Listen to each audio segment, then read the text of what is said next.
Yo, how is it going, Bears fans? Welcome back to another episode of Beared Down Uncut, where we talk everything Bears every day of the week. Will the Bears' recent signing of Trevor Davis serve as competition with Darnell Mooney at the wide receiver spot? How much time will he contribute on special teams? We'll answer these questions and more on Beared Down Uncut episode 12. Welcome back, guys. I am your host, Chris Maltby. Normally we do these solo, but I'm not riding solo today. I'm joined with co-host and writer on BearedDown.com, Parth Shah. How's it going, Parth? It's going great. Just woke up from a nap and you called me with the news, so hop in the call.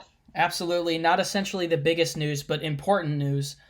Before we get into this, I would like to say I saw Davis play in his first game as a Raider last season. If you guys don't know, I go to a small school in Indiana called DePauw University, about 45-minute drive from Indianapolis. I was at the Colts-Raiders game. I guess you can call me a bipartisan Colts fan. I'm excited about this signing personally.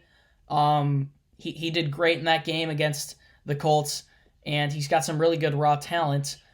Pretty rainy day today in Illinois. I understand why you just woke up from a nap. It's been raining all day, man. Yeah, no, I was out delivering foods and then came home and took a nap. About to go back on the road again. But yeah, Trevor Davis, I like the signing. He's fast. He's got the speed. Another gadget player for Matt Nagy to use. I'm excited to talk about him right now. Absolutely. So I've got a little spiel here on Davis. Let's get right into this. He came from the 2016 NFL Draft, went to school at Cal Berkeley. He ran a 4.2 40-yard dash with a 38.5-inch vertical. He's a pretty raw athlete, a former fifth-round pick in that 2016 NFL Draft out of Cal, obviously, to the Green Bay Packers. He's had 43 career appearances with the Packers, Raiders, and Dolphins. He's been used throughout his career in the pass and rush games, but his real primary value comes in special teams, a place where the Bears definitely need improvement in. He had 4 starts for the Oakland Raiders, now the Las Vegas Raiders, in 2019. 7 catches for 83 yards and 16 catches and 205 yards throughout his career. He played in 41% of Green Bay's special team snaps in 2017. Also played a ton on special teams for the Oakland Raiders last year. He's been very productive in the kick return and punt return games throughout his career. 593 career punt returns and 1,297 career kick returns. You would think that he would either split or, surprisingly, I'm not really shocked to say this, but some people might be shocked to hear this, take over the punt return reps in Chicago. Yeah. But he also might split with Tariq Cohen. So we've got 3 questions here written out. Once again, this is an episode on Uncut. It's going to be very short. But Parth, do you think Trevor Davis is someone who makes the team? Yeah, for sure. If it's a one-year deal, I think Matt Nagy needs as many as gadget players as possible on the team. I feel like he adds some speed. He adds some value in the punt return. You said I do think time's coming up for Tariq Cohen, and this is another signing that suggests that Tariq Cohen's time is over in Chicago, but that's another conversation to have. But yeah, I'm excited about him, and I think he does make the roster. Yeah, I definitely think he makes the roster. He has the experience in those 43 career games played. He's also been decent in the passing game. Someone who Matt Nagy, similar to Cordarrelle Patterson, can use very nicely on the offense, get him involved with some trick plays. It just adds another element of speed, really, I think, on this team. When you think about the roster right now, obviously you spoke about Cohen just recently, but when you think about the team, you've got Darnell Mooney now, the 5th-round pick out of Tulane in the 2020 NFL Draft. You've got Trevor Davis. That's a 4.38 and a 4.42 40-yard dash. You've got Tariq Cohen. You've got Anthony Miller, the pristine route runner. You've got Allen Robinson, who apparently isn't a wide receiver one in terms of what Ryan Clark had to say, but someone who can go up and get it. And you've obviously got Cordarrelle Patterson and the buff tight ends that we have. Make fun of us for having 9 on the roster. I think only 4 or 5 will make it through training camp. But this is definitely an interesting guy that we bring in. I definitely think he makes the roster, just another piece for Nagy to play with. But Parth, obviously we just drafted Darnell Mooney. I said earlier, I came out and said I think he's going to be the wide receiver 3 for the Bears. That's a little bit of a bold statement from a 5th-round pick. Obviously, we still have Riley Ridley and Javon Wims on the roster.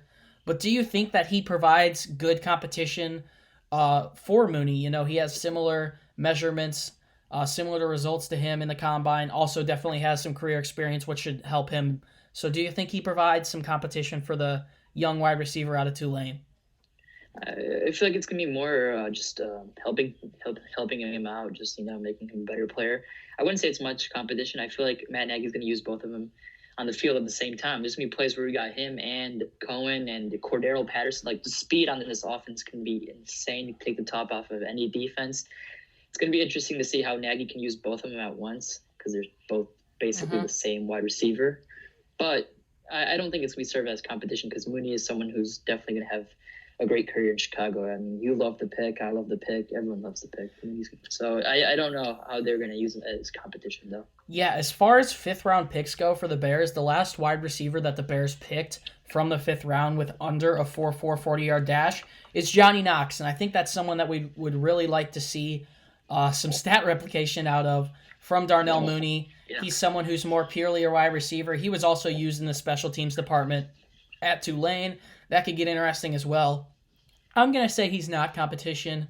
I think he's more so competition for Javon Wims and Riley Ridley. I think Mooney definitely has a spot pinned down on this team. I like Wims and Ridley a lot, and we were just talking before we hopped on this call. It might be time for one of those guys to go, as surprising as it seems. Trevor Davis is an interesting one. I said it earlier. I liked him a lot when I saw him play against the Colts for the Raiders in 2019. But I've got one more question for you, Parth. Do you see him taking over at punt returner, or do you think he's someone who splits reps with Tariq Cohen in 2020? I honestly can see him taking over as punt returner. I don't know, but like Tariq Cohen's just small, and it's just been tough for him out there. I mean, last year I feel like he struggled as a punt returner. I don't know what the stats say. Yes, he's averaged a lot of yards here and there, but I feel like he wasn't consistent enough to keep the job. Trevor Davis, I've seen some clips of him just running around, breaking tackles. He's got the speed, he's got the height. He's much stronger than Cohen too. So, and plus, if we want to use Cohen at running back a lot more, it just keeps Cohen healthy, which is another thing that Bears. I mean, last year his season wasn't incredible, but if Cohen is healthy and we can use him like we did in 2018, this team becomes 10 times better. So. Oh yeah, I mean it's just another elusive piece to use. He's 6'1". You did mention he's a little bit stronger than Cohen. Maybe not as shifty, but he can definitely turn on the burners and is fast. It's really going to be interesting to see how he's used in Chicago. So you guys have heard us break down the Trevor Davis acquisition in about 7.5 minutes. We talked about him making the team, possibly being used as a receiver, and then his special team reps, which is he's really going to be useful for down the road. That's pretty much it for us, guys. Thank you very much for tuning in. If you would like more content from us, head over to bearddown.com, our website. You can find more content. We're going to be talking about the Trevor Davis acquisition on there, I'm sure, for the next couple of days. You can find the links to our social media down in the description, and you can also follow the podcast on Instagram and Twitter at Beared Down. Parth, any last words? If y'all ordering food, just tip your delivery man a couple extra dollars, I'm not even kidding, dude. I'm supposed to work a job being a tennis coach this summer. My boss has told me that's still set to start on June 8th. I don't see how that's possible. Yeah. I don't see how parents will send their children to tennis. So DoorDashing is actually, I know you do that, or Grubhub, whatever, yeah. Uber Eats. I've already applied for that. I'm ready to go if need be, and I will definitely be suited up with a mask and gloves. If it's the only way to make money, I'll be there making money because we're both going to go back to college in August, hopefully, and we'll definitely need that cash. Thank you guys so much for tuning in. Bears fans, I say it every time at the end of every episode. It always feels weird saying stay safe, but it's really important during these times.